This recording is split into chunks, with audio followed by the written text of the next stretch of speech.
E aí galera, tudo bem com vocês? Eu estava assistindo um filme chamado Meia-Noite em Paris, escrito e dirigido pelo Woody Allen, e eu fiquei com muita curiosidade a respeito de um livro famoso, um clássico chamado Paris é uma Festa, do Ernest Hemingway. Vamos falar um pouquinho sobre ele. Bom pessoal, então hoje eu vou comentar sobre Paris é uma Festa, um clássico moderno, contemporâneo do escritor americano Ernest Hemingway. Essa edição aqui é da editora Bertrand Brasil, tá? É uma edição muito bonita. Essa edição inclusive traz algumas fotos. Aqui ó, o Hemingway, quando ele estava em Paris, novinho, aos 20 e poucos anos. Daqui ele com a Hadley, tá?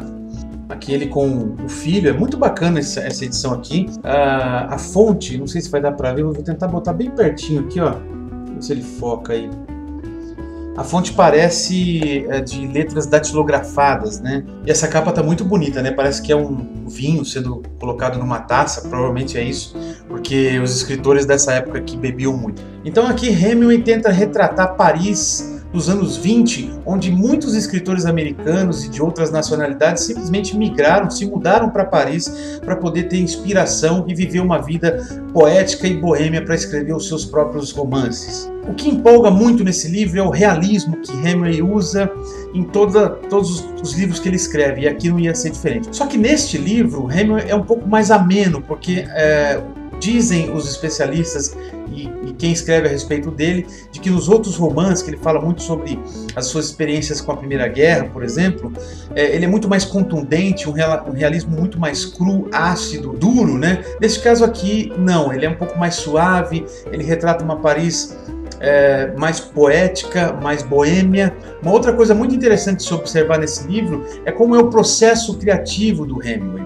No começo do livro ele simplesmente senta num café chamado Café de Flore, onde ele ia todos os dias, praticamente todos os dias, para escrever os seus romances e fazer suas anotações, e ele senta e começa a escrever, e além de escrever o seu conto, o que ele está escrevendo no momento, ele começa a retratar em volta tudo que está acontecendo com ele. Uma moça bonita que chega e ele faz uma observação a respeito da beleza dela, as pessoas em volta, como o garçom o trata, de que maneira ele o serve. Então você vai sutilmente mergulhando naquela realidade, naquele momento realista onde o Hemingway está escrevendo naquele instante, e você simplesmente tem uma visão geral de tudo. É como se você estivesse sentado ao lado dele, observando ele comentar. Ele é muito preciso e muito habilidoso para descrever a realidade.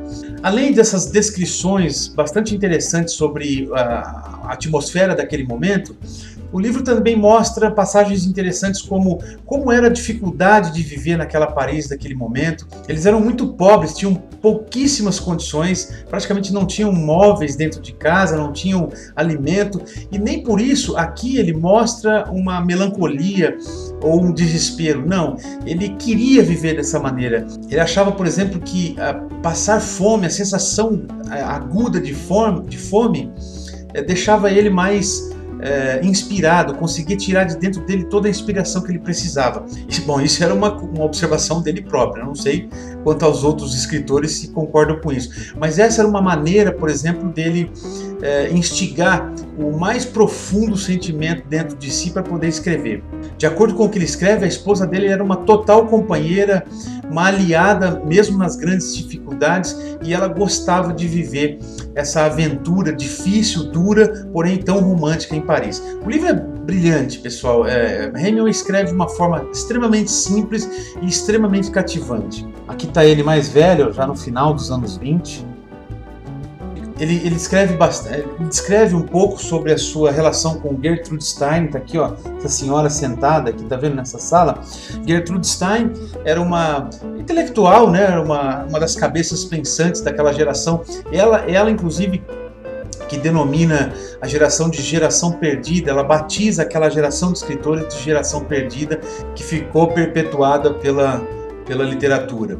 Além dessas características da sua vida própria, o Hemingway tenta, através de pequenos textos, porque são pequenos capítulos, que são memórias que ele passa para o livro, dessa época que ele escreveu. Na verdade, ele não escreveu esse livro enquanto estava lá. Uma característica comum do Hemingway é quando ele começa a escrever sobre um local, ele geralmente já está em outro. Então, além dessas características que ele escreve sobre a sua própria vida e a maneira como ele vivia o cotidiano de Paris, ele também conta deliciosas passagens sobre as suas visitas à livraria Shakespeare & Company, que é uma livraria famosíssima de Paris, uma das mais famosas do mundo. Ele também cita a sua relação com Scott Fitzgerald, que foi um dos grandes escritores americanos também, junto com ele. Para quem não conhece Scott Fitzgerald, eu poderia citar 2 filmes que talvez vocês conheçam, que são baseados nos seus escritos, nos seus contos e livros. O Grande Gatsby, que foi estrelado pelo Leonardo DiCaprio, e o curioso caso de Benjamin Button, que foi estrelado por Brad Pitt. Então ele conta sobre a sua relação com Fitzgerald,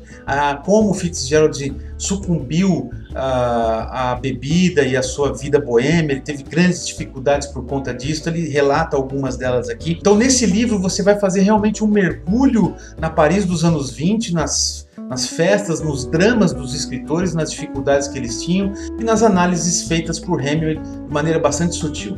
Então, como não poderia ser diferente, porque eu adorei essa obra, esse clássico contemporâneo, o Paris é uma Festa vai levar 5 cachimbos, recomendadíssimo para que todos leiam essa obra famosíssima e imprescindível de ser lida do Ernest Hemingway, ok? Muito obrigado por assistirem até aqui, por prestigiarem o canal. Favoritem, se inscrevam, ajudem a manter o Pulseira do Sul no ar e até o próximo vídeo. Tchau, tchau!